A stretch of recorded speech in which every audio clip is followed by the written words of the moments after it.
नमस्कार विद्यार्थियों, हम पढ़ रहे थे पिछली क्लास के अंतर्गत बीएस गुहा का वर्गीकरण कि गुहा का वर्गीकरण वर्तमान में सबसे ज्यादा मान्य है। ये भारतीय मानव विभाग के निदेशक थे। शारीरिक लक्षणों और वैज्ञानिक तथ्यों का गहन अध्ययन किया और उसके बाद में भारतीय प्रजातियों का वर्गीकरण 1944 में जनसंख्या में प्रजातीय तत्वों के नाम से प्रकाशित किया गया। उनका वर्गीकरण है वो कपाल और चेहरे की आंखों के ऊपर आधारित है। इसके अलावा उन्होंने त्वचा का रंग, बाल आदि की माप की जो विधियां हैं उन पर भी विचार किया था। 1931 की जनगणना के आधार पर इन्होंने भारतीय प्रजातियों को 6 भागों में बांटा, जिसमें एक नंबर पढ़ा हमने निग्रिटो, दूसरी नंबर की है प्रोटो ऑस्ट्रेलिया और तीसरे नंबर की प्रजाति हम पढ़ रहे थे मंगोलाइड प्रजाति। मंगोलाइड प्रजाति के बारे में पढ़ा था हमने कि इसकी उत्पत्ति है वो इरावदी नदी बेसिन में हुई, जो चीन, तिब्बत, मंगोलिया है। इसके क्षेत्रों में ये लोग प्रवास करके वर्तमान में भारत के असम, कश्मीर और नेपाल में निवास करते हैं। फिर इन लोगों का शारीरिक लक्षण देखा था कि इनका मुंह चपटा होता है, गाल की हड्डियां उभरी हुई होती है, आंखों का रंग बादाम की तरह, त्वचा कुछ पीलापन लिए हुए होती है। इन्हें 2 प्रजातियों में बांटा गया है। तो मंगोलाइड जो प्रजाति है, मंगोलाइड प्रजातियों को 2 प्रजातियों में बांटा। अब 2 प्रजातियां कौन कौन सी इसकी, उनका हम अध्ययन करेंगे। देखिए, पहली है मंगोलाइड प्रजाति, पहली प्रजाति ये है आपकी पूर्व मंगोलाइड, पैलियो मंगोलाइड इसको कहते हैं, पूर्व मंगोलाइड।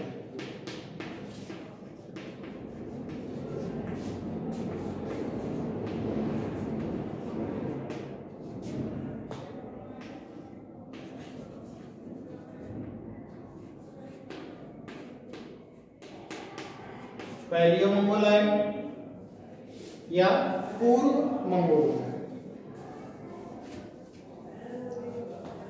अब इस प्रजाति के हम शारीरिक लक्षण देखें कि पैलियो मंगोलाइड या पूर्व मंगोलाइड प्रजाति है वो कहां पर निवास करती है, किस प्रकार के इनके शारीरिक लक्षण पाए जाते हैं। तो देखिए, कद इनका मंझला होता है, त्वचा हल्की भूरी होती है। शारीरिक लक्षण पहले आ रहा है इसमें।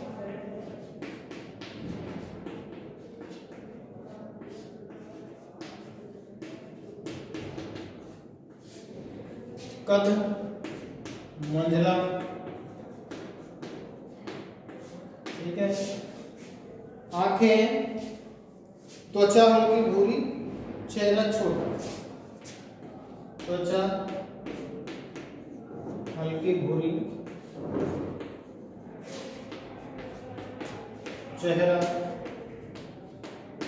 कैसा होता है, छोटा होता है। इसके अलावा देखिए, गाल की हड्डियां उभरी हुई होती है,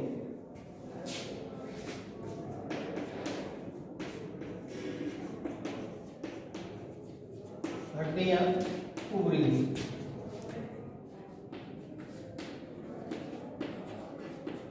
उभरी हुई गाल की हड्डियां होती हैं। इसके अलावा इनके क्या शारीरिक लक्षण पाए जाते हैं, नाक मझली परंतु नीची होती है, मध्यम यानी मंझली तथा नीची, और चेहरे और शरीर पर बहुत कम बाल होते हैं। चेहरे व शरीर पर बहुत कम बाल, ठीक है। इसके अलावा यह प्रजाति है वो कहां पर निवास करती है, निवास कहां है, अब इन्होंने निवास क्षेत्र बताया। इसका निवास क्षेत्र बता रहे हैं कि यह प्रजाति या ये इस प्रजाति के लोग उप हिमाचल प्रदेश में निवास करती है। यह प्रजाति उप हिमाचल प्रदेश में निवास करती है, यानी रहती है। कौन सी? पूर्वी मंगोलायड। सिर की आकृति को आधार मानकर इसे दो उपविभागों में बांटा है। पूर्व मंगोलायड को सिर की आकृति को आधार मानकर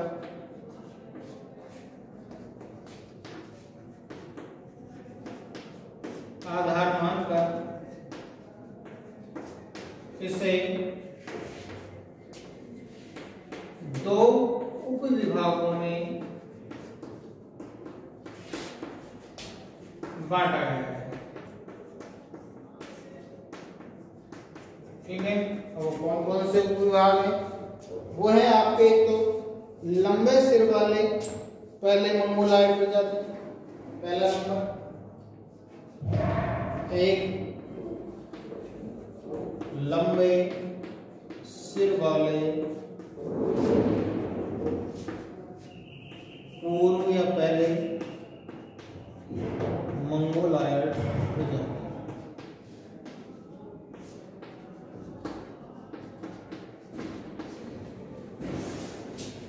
तो विभाजन का आधार क्या है? सिर की आधार।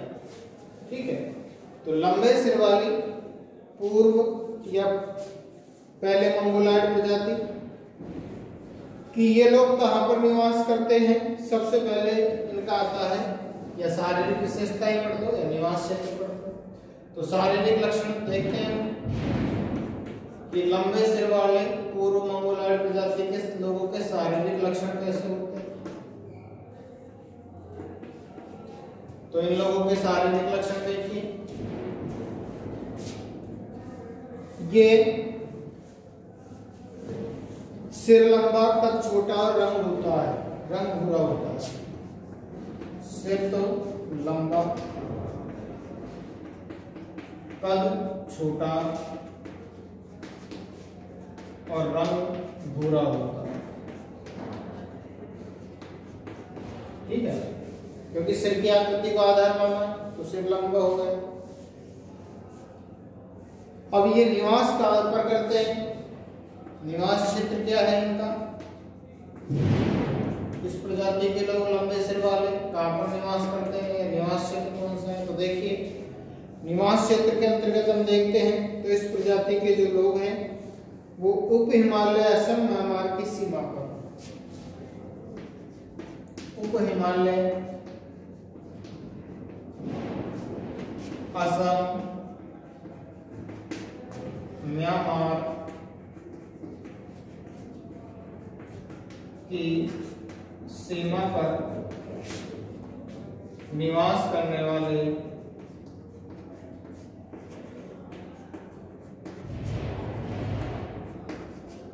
जो उपजातियां हैं, जैसे नागा है, लिंबू है, मेरी है और बोडो उपजातियां हैं।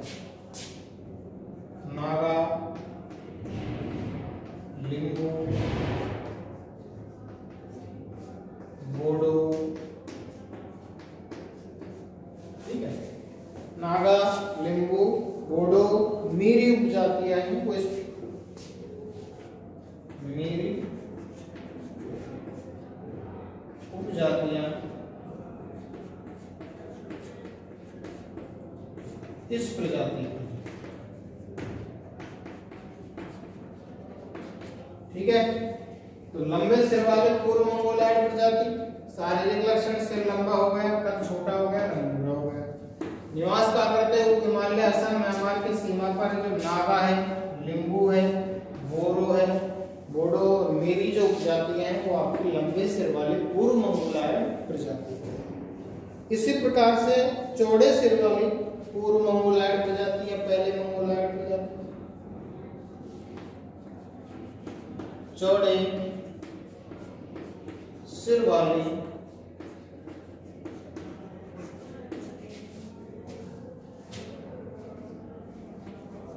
पहले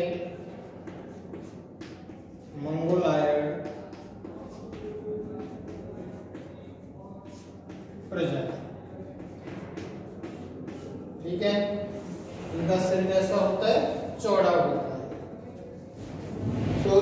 सिर वाली पहले मंगोलायड प्रजाति है। सबसे पहले इनके वही शारीरिक लक्षण, फिर इनका निवास क्षेत्र। तो शारीरिक लक्षण क्या पाए जाते हैं चौड़े सिर वालों का? शारीरिक लक्षण देखिए, शारीरिक लक्षणों के अंतर्गत है कि इस प्रजाति के जो शारीरिक लक्षण हैं, सिर चौड़ा होता है, रंग काला होता है, नाक मध्यमाकार होती है। सिर चौड़ा,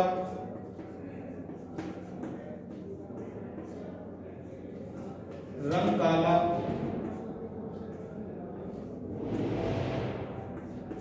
ठीक है, नाक मध्यमाकार,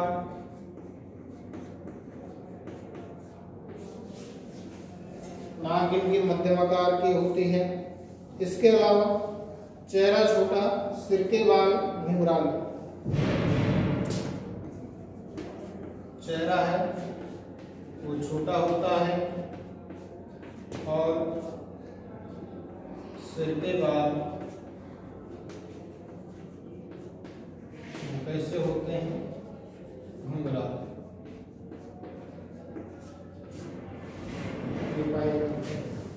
ये तो हो गए इस प्रजाति के शारीरिक लक्षण। सिर की आकृति के आधार पर इसका सिर लंबा होगा, लंबे सिर वाले का, चौड़े सिर वाले का चौड़ा होगा। दूसरा है इनका निवास क्षेत्र, ये कहां पर निवास करती है?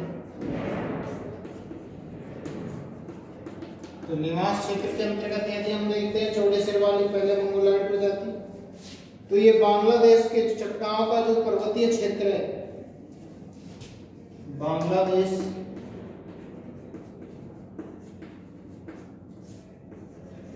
के चट्टान के पर्वतीय क्षेत्र में निवास करने वाले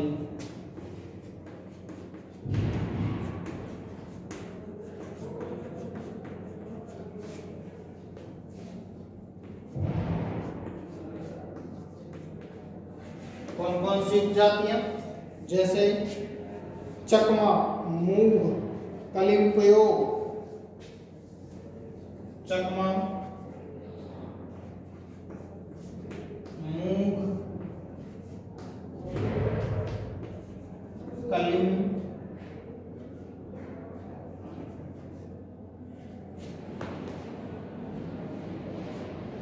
पयोग,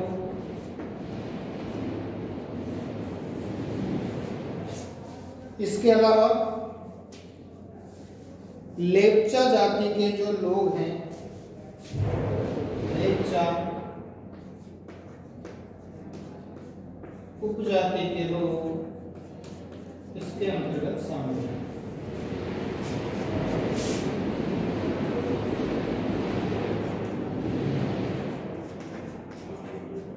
ठीक है, इसमें चौड़े सिर वाली पहले मंगोलायड प्रजाति। तो मंगोलायड प्रजाति के दो भाग, पहले पूर्व मंगोलायड प्रजाति। पूर्व मंगोलायड प्रजाति को सिर की आकृति के आधार पर दो भागों में बांटा गया, लंबे सिर वाली पूर्व मंगोलायड प्रजाति और दूसरी है चौड़े सिर वाली पूर्व मंगोलायड प्रजाति। ठीक है, सिर की आकृति आधार।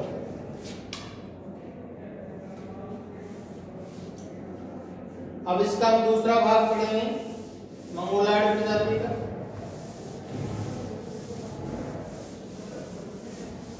पूर्व मंगोलायड और दूसरा है टिबेटो मंगोलायड। टिबेटो मंगोलायड पढ़ेंगे दूसरा भाग।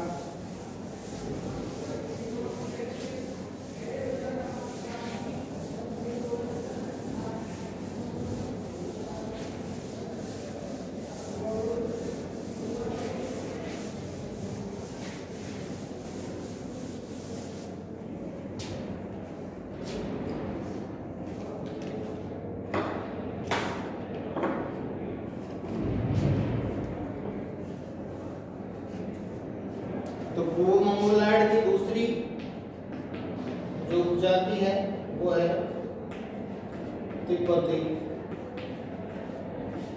मंगोलायड।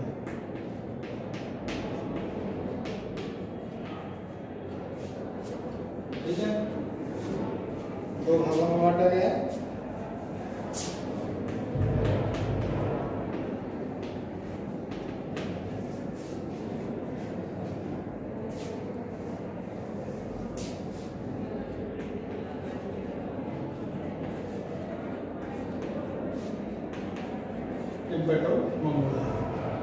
तो तिब्बती मंगोलॉयड प्रजाति, इस प्रजाति का वही सबसे पहले हम शारीरिक लक्षण देखेंगे, फिर देखेंगे इनका निवास क्षेत्र। तो सबसे पहले तिब्बती मंगोलॉयड प्रजाति के शारीरिक लक्षण।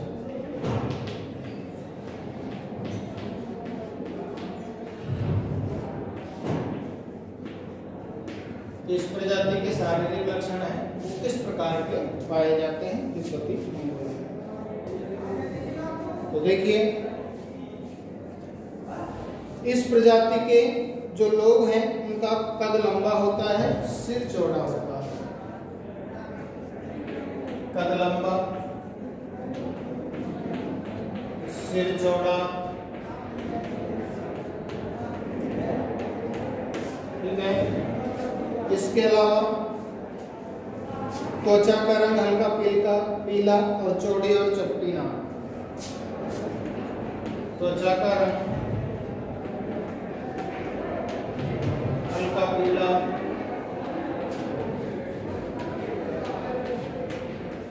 और नाक है कैसी होती है, चौड़ी व चपटी। ये इस प्रजाति के लोगों की नाक। इसके अलावा तिरछी आंख और शरीर पर बालों की मात्रा कम है। तिरछी आंख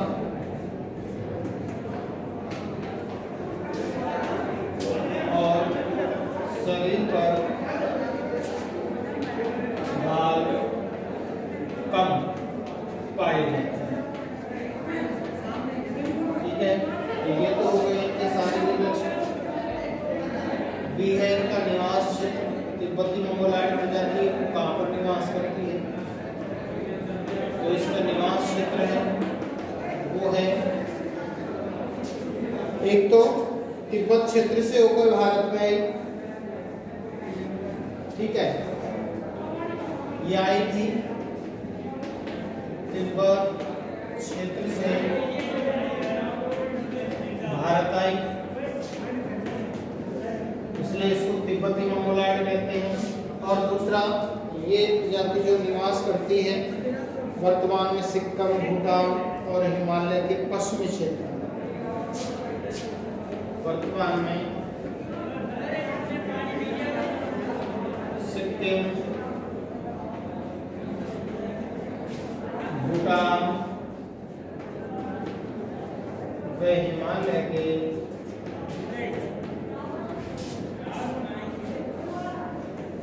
पश्चिमी क्षेत्र में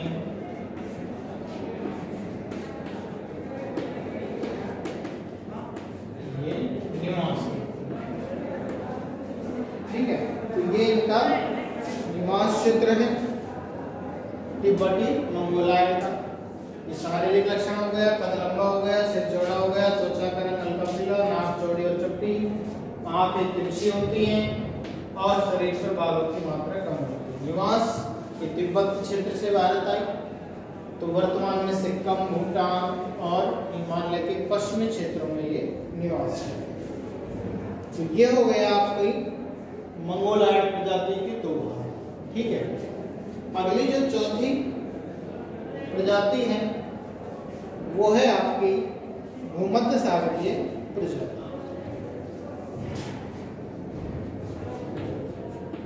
भूमध्य सागरीय प्रजाति,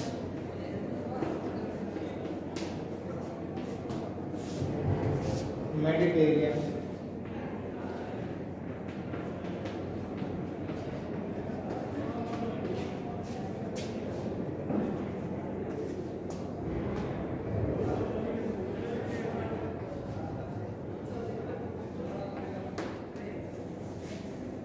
भूमध्य सागरीय प्रजाति।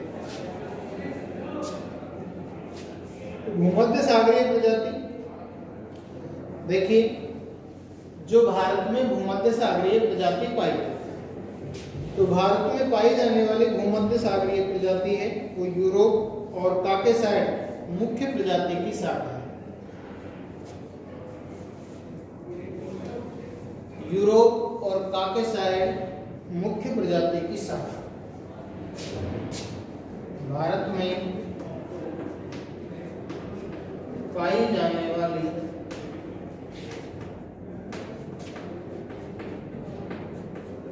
यूरोप व काकेसाइड, ठीक है,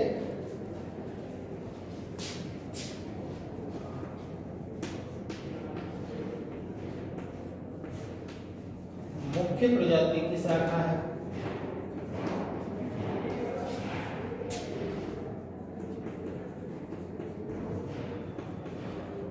जो भारत में भूमध्य सागरीय प्रजाति पाई जाती है वो प्रजाति यूरोप और काकेसाइड मुख्य प्रजाति है उसकी शाखा है, ठीक है।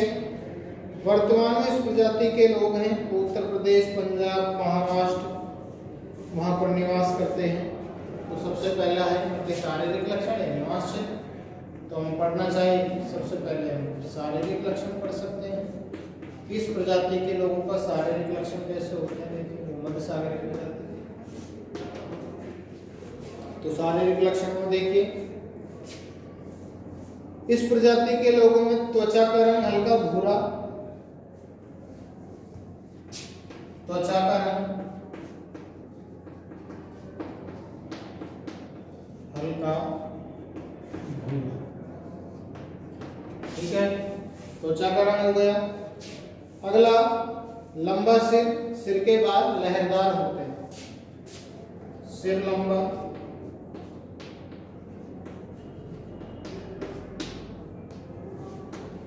सिर के बाल कैसे होते हैं, लहरदार होते हैं, ठीक है। इसके अलावा चौड़ी और पतली नाक होती है। नाक कैसी होती है, चौड़ी व पतली। ये तो है इस प्रजाति के लोगों का शारीरिक लक्षण। दूसरा है उनका निवास क्षेत्र, कि ये प्रजाति है वो कहाँ पर निवास करती है, निवास क्षेत्र कौन सा है। देखिए, भूमध्य सागरीय जो प्रजाति है वो वर्तमान में इस प्रजाति के लोग वर्तमान में उत्तर प्रदेश, ठीक है, पंजाब, तो उत्तर प्रदेश, पंजाब, महाराष्ट्र, बंगाल,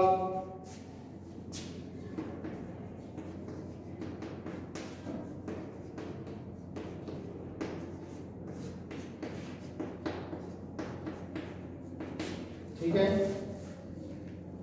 महाराष्ट्र हो गया, बंगाल और दक्षिण में मालाबार तक पर निवास करती है। वह दक्षिण में कहाँ पर निवास करती है, मालाबार तक।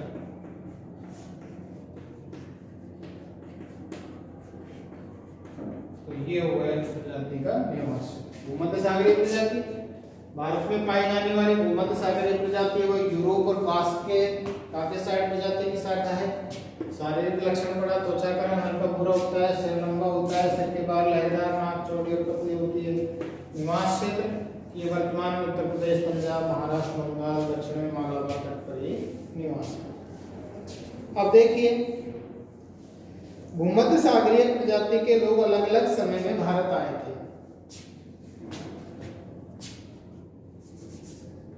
भूमध्य सागरीय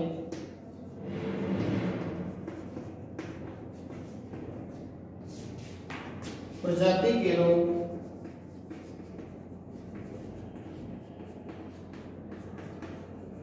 अलग अलग समय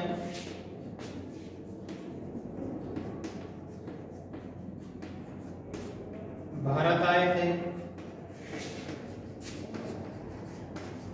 उसके आधार पर इनका विभाजन है वो किया गया। इनके आने का समय वो अलग अलग आए थे, इसलिए इन्हें 3 उपविभागों में बांटा गया है। अतः इन्हें 3 उपविभागों में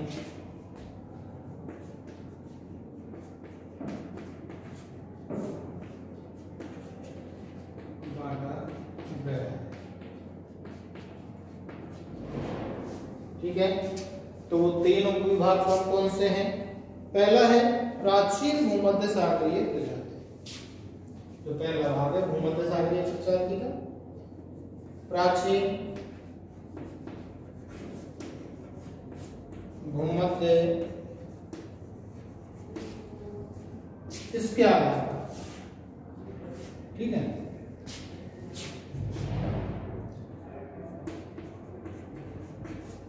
प्राचीन भूमध्य सागरीय प्रजाति।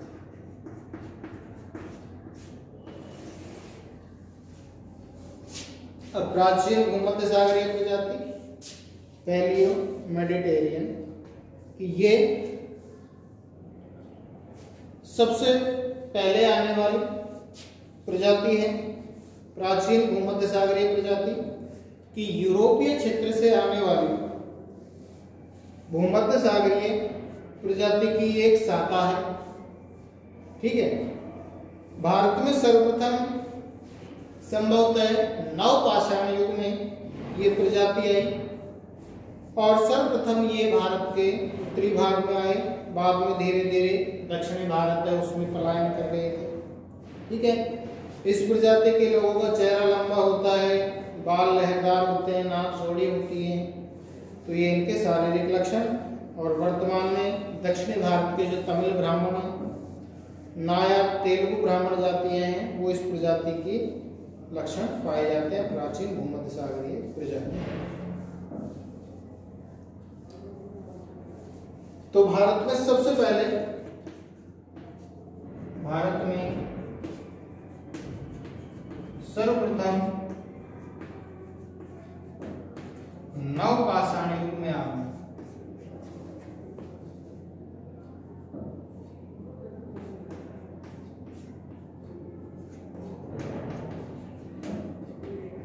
युग में इनका आगमन हो। ठीक है, सर्वप्रथम ये उत्तर भारत में निवास करने लगे, बाद में दक्षिणी भारत में। सर्वप्रथम उत्तरी भारत में,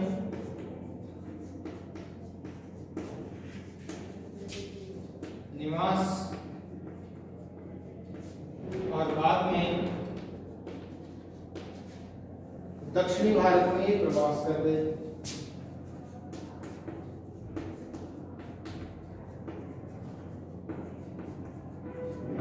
ठीक है, इसके आधार पर अब इस प्रजाति के लोगों के वही शारीरिक लक्षण,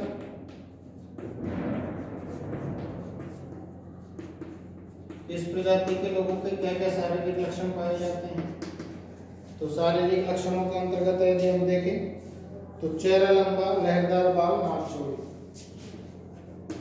चेहरा लंबा, बाल लहरदार,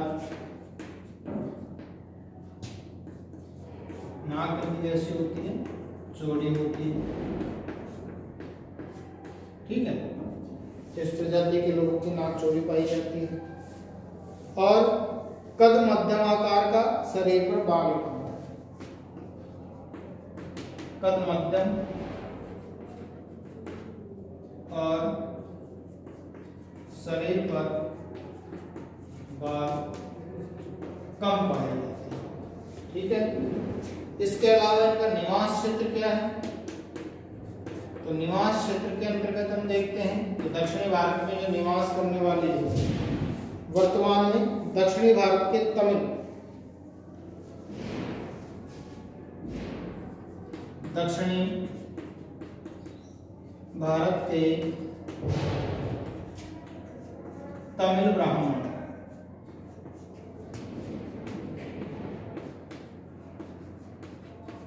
ठीक है, इसके अलावा नायर तेलुगु ब्राह्मण जाति है,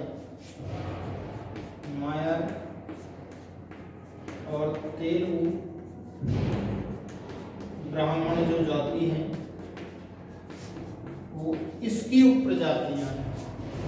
ठीक है,